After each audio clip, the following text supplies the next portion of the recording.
New startup ideas that really work tend to take only a few forms: new tech, new behavior change in society, or new regulation. As you think about whether you want to work on a startup idea, whether it's starting it yourself or deciding whether to work at a startup, I want you to ask what great investors ask themselves all the time when they meet a startup. Why now? Let's get started.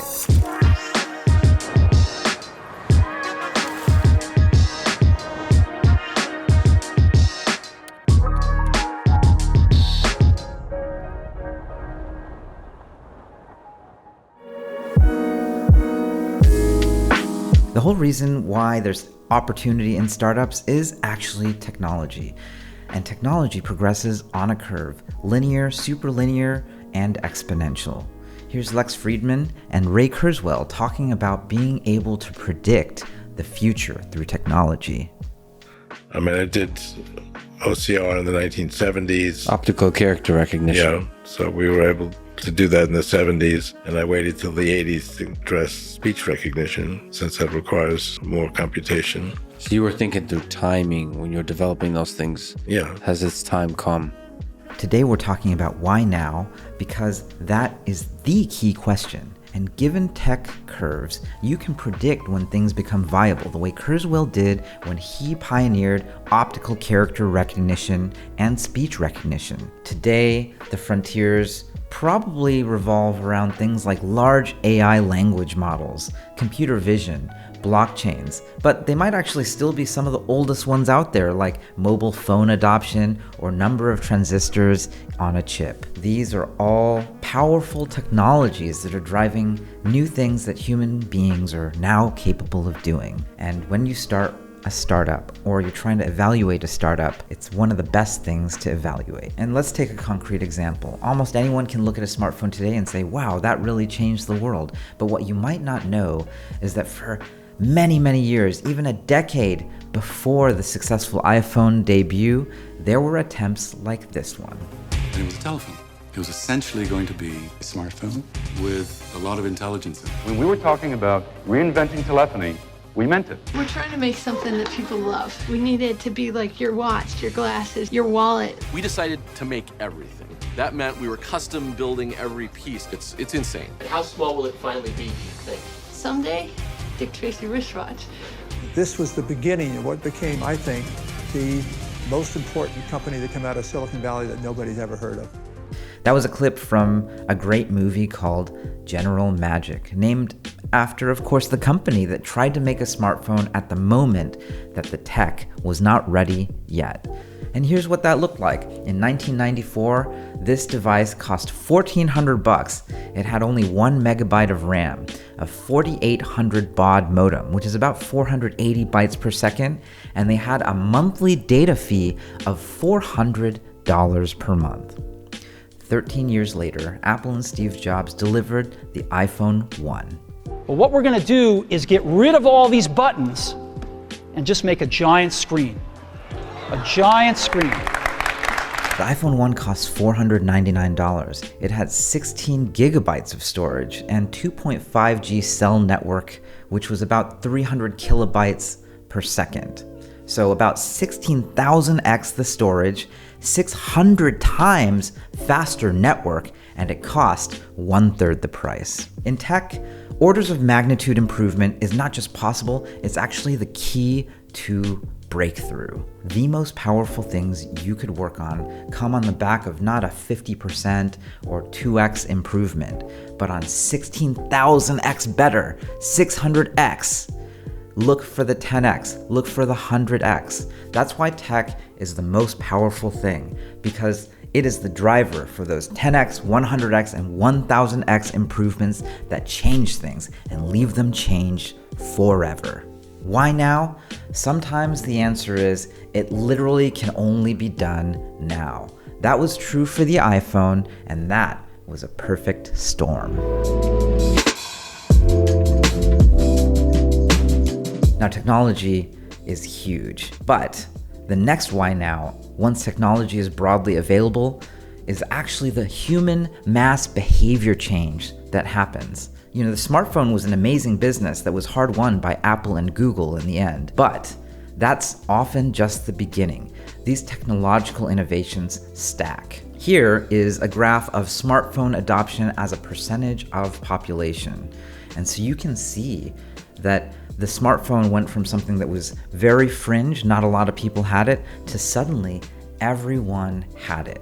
And right around 2012 was when Instacart happened. That's the grocery delivery startup that I funded when I was at Y Combinator.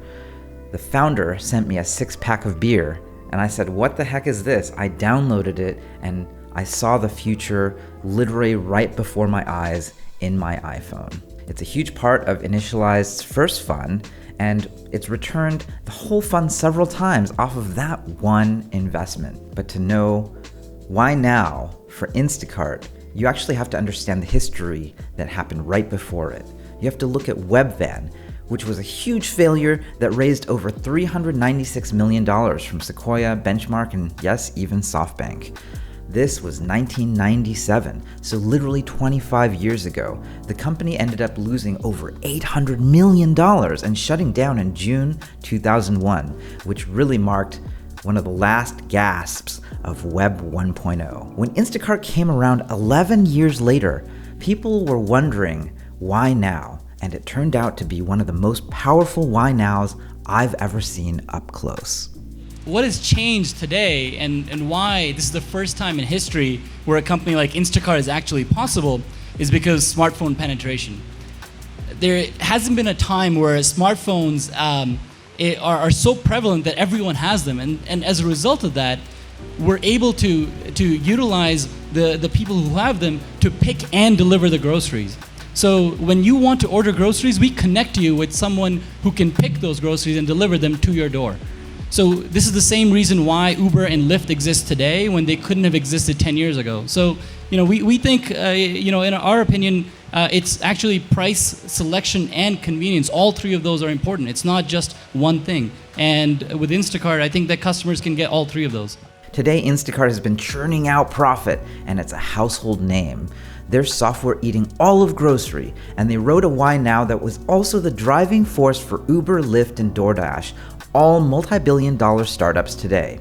Funny story, my partner Kim Mai Cutler actually wrote the first article in 2012 on TechCrunch about Lyft's pivot into the first citizen driver service. This was even before Uber did UberX.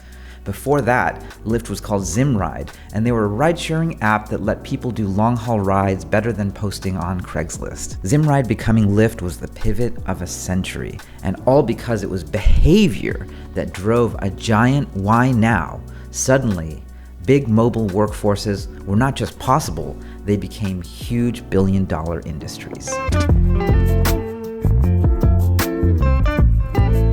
Now, I'm a technologist, and we may love technology, but I have to admit, there's a very powerful type of behavior change that is a third kind of why now, and it might be a bit foreign to you and me, but it's still a key driver of why certain startups can happen at certain times. I can't think of a more extreme example of this than actually Uber. Here's Bradley Tusk, famously one of the people behind getting Uber approved in many cities, including Washington, D.C., the primary American power center of them all. We started in 2012 in D.C., actually. So we launched in D.C., was going well. And then, Taxi did Taxi's typical thing. They got a member of the city council to put in a bill, basically that would outlaw Uber. And at the time, we didn't know if this would work or not, but we sent an email from Travis to all of our customers saying, look, if you like this thing and you want to keep using it, we need your help. And in the course of a week, 50,000 people organically, reached out to the city council and said, I want this thing.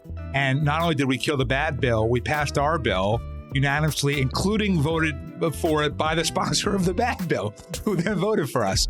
Regulation is a crazy double-edged sword. It can limit and destroy your business just as much as it can support it and make it possible.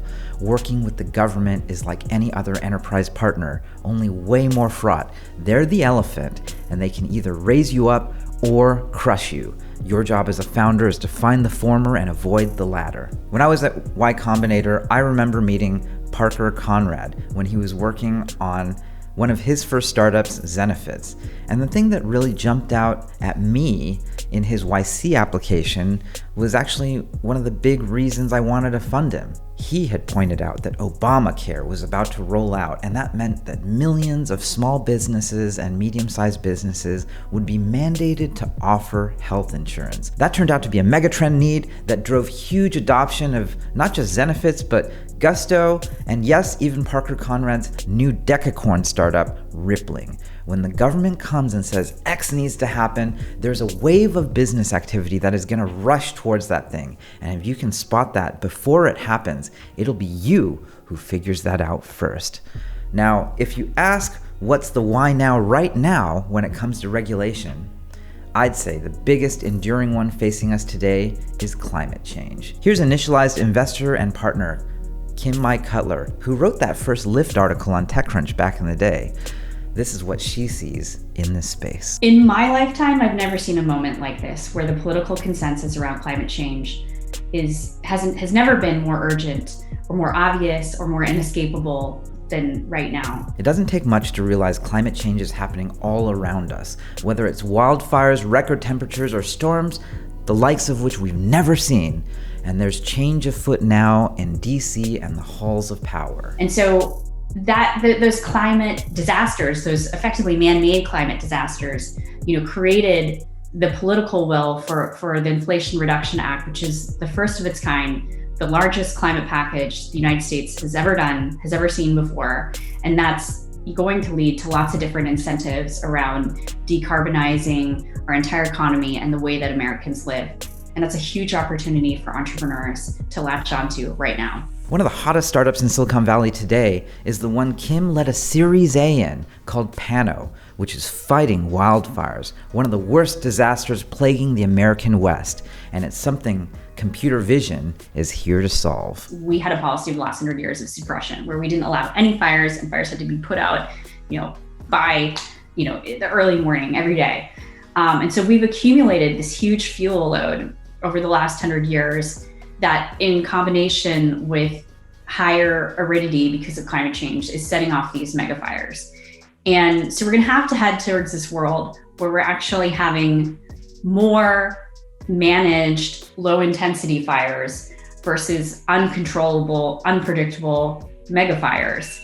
And to do that, you're going to have like a lot of tech, frankly, to do it. That's going to have to be, situational awareness from smart cameras that can identify smoke plumes and triangulate where fires are and how fast they're spreading across a terrain.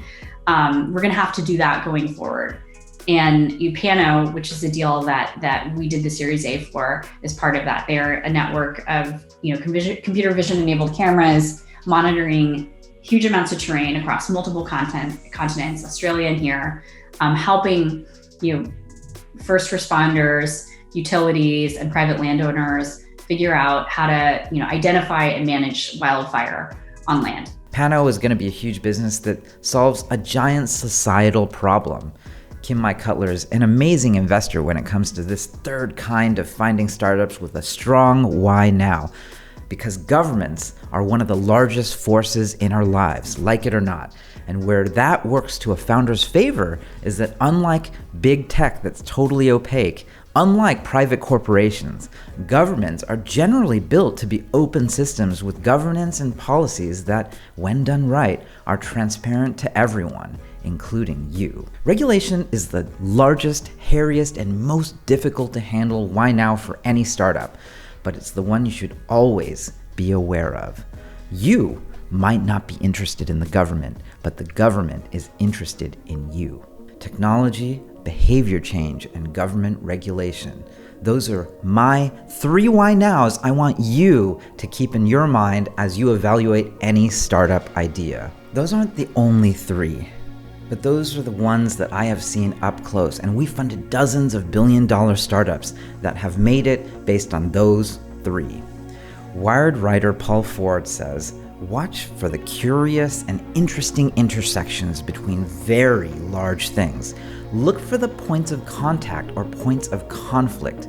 Pick 2 enormous forces and wonder how they connect.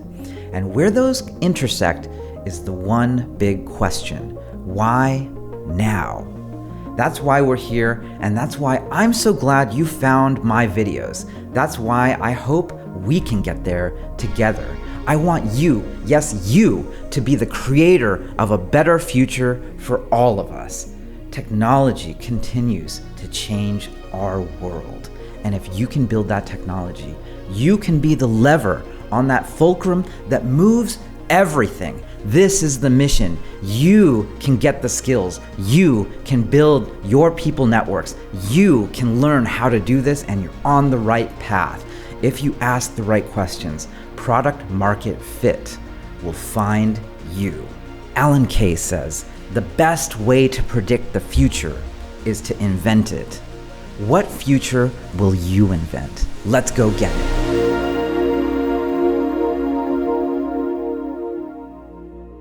So that's it for this week. I've actually made almost 100 videos that help you on your journey to be a founder, builder, or manager. We live in a fallen world that won't get better without your elbow grease. If this is your first time watching, please click like, subscribe, and hit the bell icon to make sure you see every video we make for you. If you want bite-sized snippets of the best parts of those many hours of videos I've made over the years, or if you want to hear more from brilliant investors and founders like my friend Kim Mai Cutler, click over to the Initialized channel, link down in the description, and hit subscribe. You'll learn a lot more about the future, both on this channel and that channel too. As always, thank you for watching. I'm going to be watching the comments to answer any questions you might have about starting a company. And I'll see you next week.